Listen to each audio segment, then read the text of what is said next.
नमस्कार दोस्तों, स्वागत है आपका साइट फॉर वर्ल्ड के ऑफिशियल लर्निंग प्लेटफॉर्म पर, जहां स्टूडेंट्स और जॉब सीकर्स के लिए करियर, टेक्नोलॉजी और प्लेसमेंट से जुड़ी इंडस्ट्री ओरिएंटेड और प्रैक्टिकल नॉलेज दी जाती है। अगर आप अपनी स्किल्स को नेक्स्ट लेवल तक ले जाना चाहते हैं तो आप बिल्कुल सही जगह पर आए हो। चलिए शुरू करते हैं आज का इम्पोर्टेंट सेशन। नमस्ते स्टूडेंट्स, रेडी हो आज के सेशन के लिए? देखो, आज हम एक बहुत ही इंपॉर्टेंट टॉपिक पे बात करने वाले हैं कि अपनी मोबाइल ऐप को पहली ही बार में फर्स्ट अटेम्प्ट में अप्रूव कैसे करवाएं, है ना? चाहे वो एप्पल का ऐप स्टोर हो या गूगल का प्ले स्टोर, प्रोसेस आसान बिल्कुल नहीं है। तो चलिए इसका पूरा प्लेबुक A to Z आराम से समझते हैं। स्क्रीन पे ये नंबर देखो जरा, 1.93 मिलियन। दिमाग घुमा देगा ये नंबर। ये सिर्फ 2024 में एप्पल के ऐप स्टोर पर जो ऐप्स रिजेक्ट हुई हैं ना, ये उनका काउंट है। सोच के देखो कितना ज़्यादा कंपटीशन है और कितनी स्ट्रिक्टनेस है। ये कोई मजाक नहीं है, ये बहुत हाई स्टेक्स हैं, आपकी मेहनत का सवाल है। तो अब सीधा सवाल आपसे, क्या आपकी ऐप भी इन लाखों में से एक बनेगी? रिजल्ट चाहिए या सिर्फ टाइम पास कर रहे हो? देखो, ये सवाल सिर्फ सुनने के लिए नहीं है, ये आपको अपने आप से पूछना है। आज का ये पूरा सेशन, ये पूरी मेहनत इसीलिए है ताकि आपका जवाब एक सॉलिड नो हो। ओके, तो ये है हमारा आज का गेम प्लान। एकदम सिंपल। पहले हम समझेंगे कि ऐप स्टोर का ये माइनफील्ड आखिर है क्या। फिर हम इसके रूल्स को मास्टर करेंगे। उसके बाद अपने टेक्निकल चेक्स को डबल चेक करेंगे और फाइनली लॉन्च के लिए तैयार हो जाएंगे। रेडी हो? चलें आगे? तो चलो शुरू करते हैं। एक बात समझ लो, ज्यादातर ऐप रिजेक्शंस ना अचानक से नहीं होते, रैंडम नहीं है। इनके पीछे ना कुछ आम प्रिडिक्टेबल कारण होते हैं। और अगर आपने ये समझ लिया कि ऐप्स फेल होती क्यों हैं, तो आप उन गलतियों से आसानी से बच सकते हो। सिंपल। ये लाइन पढ़ो स्क्रीन पर। Sending an app that's not ready is like showing up to a job interview in pyjamas. Perfect analogy है, बिल्कुल आसान शब्दों में। पता है, लगभग 40% रिजेक्शंस सिर्फ इसलिए होते हैं क्योंकि ऐप पूरी ही नहीं होती। सीरियसली। ब्रोकन लिंक्स डाल दिए, प्लेस होल्डर टेक्स्ट छोड़ दिया, कमिंग सून के मैसेजेस लगा दिए, ये सब क्या है? एकदम अनप्रोफेशनल है। सही में ये वैसे ही है जैसे आप जॉब इंटरव्यू में पिजामास पहन के चले गए हो। आपको जॉब मिलेगी क्या? नहीं ना। तो ऐप कैसे अप्रूव होगी? ध्यान है ना स्क्रीन पे? ठीक है, अब आते हैं सेक्शन 2 पर। देखो, यहां हम सिर्फ रूल्स की लिस्ट नहीं रटने वाले हैं। नहीं, हम उसके पीछे का क्यों समझेंगे। ये इंपॉर्टेंट है। प्राइवेसी, क्वालिटी और ओरिजिनलिटी, ये 3 ऐसी चीजें हैं, 3 पिलर्स जिनके ऊपर पूरे ऐप स्टोर का ट्रस्ट, उनका भरोसा टिका हुआ।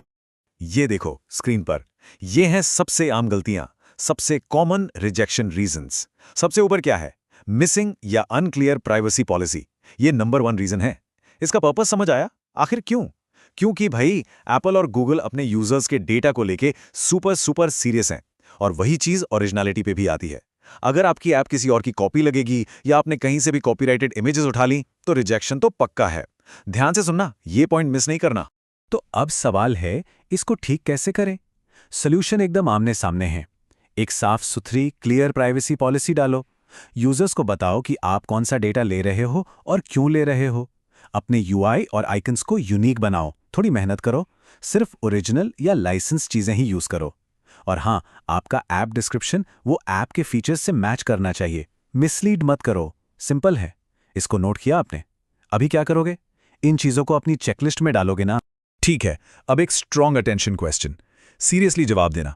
अगर किसी इंटरव्यू में आपसे पूछा गया कि प्राइवेसी पॉलिसी इंपॉर्टेंट क्यों है, तो क्या बता पाओगे? सिर्फ देख रहे हो या समझ भी रहे हो? सिर्फ कहीं से कॉपी पेस्ट कर देना काफी नहीं है। आपको कॉन्सेप्ट की डेप्थ समझनी होगी, क्योंकि आखिर में यूजर का ट्रस्ट जीतना ही सबसे बड़ी चीज है। चलो, अब आते हैं क्वालिटी पर। ये टेबल देखो। पहला प्रॉब्लम, इनकम्प्लीट ऐप, मतलब टूटे हुए लिंक्स, कमिंग सून मैसेजेस, ये सब रिजेक्ट होगा।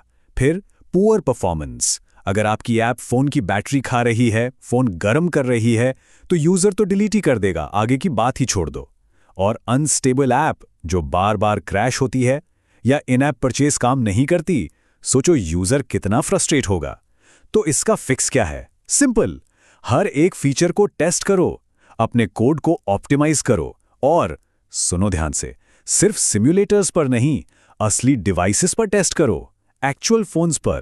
ठीक है, अब हम आगे बढ़ते हैं अपने तीसरे सेक्शन पर, the pre flight technical check. बिल्कुल एक पायलट की तरह जो प्लेन उड़ाने से पहले सब कुछ चेक करता है। आपको भी लॉन्च से पहले अपनी टेक्निकल चेकलिस्ट पूरी करनी है। यहां पर गलती की कोई गुंजाइश नहीं है। समझ आ रहा है ना? फोकस बना हुआ है ना? आपने सेमवर या सिमेंटिक वर्जनिंग के बारे में सुना है? अगर नहीं तो अब सुन लो।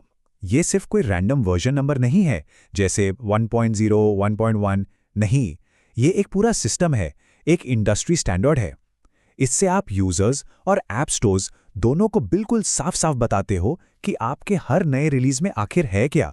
एकदम क्लियर कम्युनिकेशन। स्ट्रक्चर बहुत सिंपल है। देखो, मेजर, माइनर, पैच।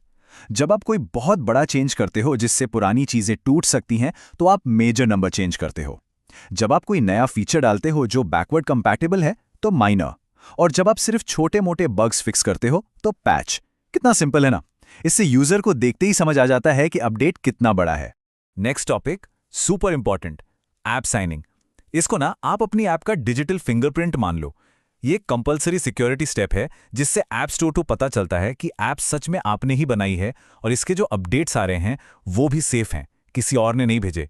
इसके बिना तो ऐप स्टोर आपकी ऐप को एक्सेप्ट ही नहीं करेगा। अब इसमें 2 तरह के सर्टिफिकेट्स होते हैं, एक है डीबग, दूसरा है रिलीज। देखो, डीबग सर्टिफिकेट टेस्टिंग के लिए है, मतलब जब आप डेवलपमेंट कर रहे हो। ये इनसिक्योर होता है और टूल्स इसको ऑटोमेटिकली बना देते हैं। लेकिन जब ऐप को स्टोर पर डालना है, पब्लिश करना है, तब आपको एक सिक्योर रिलीज सर्टिफिकेट बनाना पड़ता है और इसको बहुत बहुत ज्यादा संभाल के रखना होता है। समझ आ रहा है ना डिफरेंस? कंफ्यूज तो नहीं हो?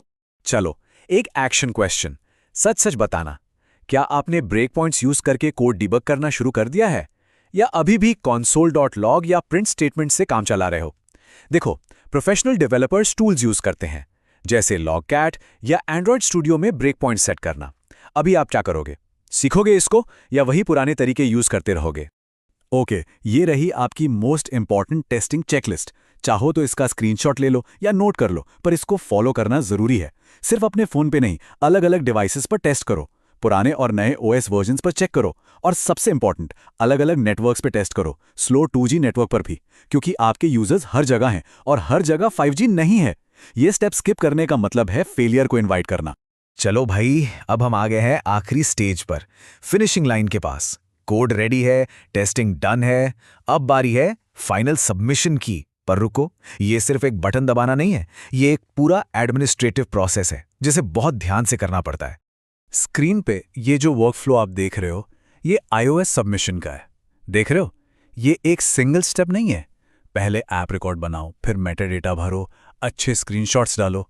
ये सब इसका पार्ट है, एक पूरा प्रोसेस है। इसको समझना जरूरी है। चाहे iOS हो या एंड्रॉयड, प्रोसेस मोटा मोटी इन 4 स्टेप्स में ही होता है। स्टेप 1, ऐप रिकॉर्ड बनाओ और सारी डिटेल्स भरो, नाम, description, screenshots. Step 2, final bundle ID और वर्जन नंबर सेट करो और एक साइंड रिलीज बिल्ड बनाओ। स्टेप 3, उस बिल्ड को एक्सकोड या एंड्रॉयड स्टूडियो से वैलिडेट करके अपलोड करो। और फिर आता है आखिरी, स्टेप 4, सबमिट फॉर रिव्यू का बटन दबा दो। Simple, step by. ओके, एक चेक इन क्वेश्चन।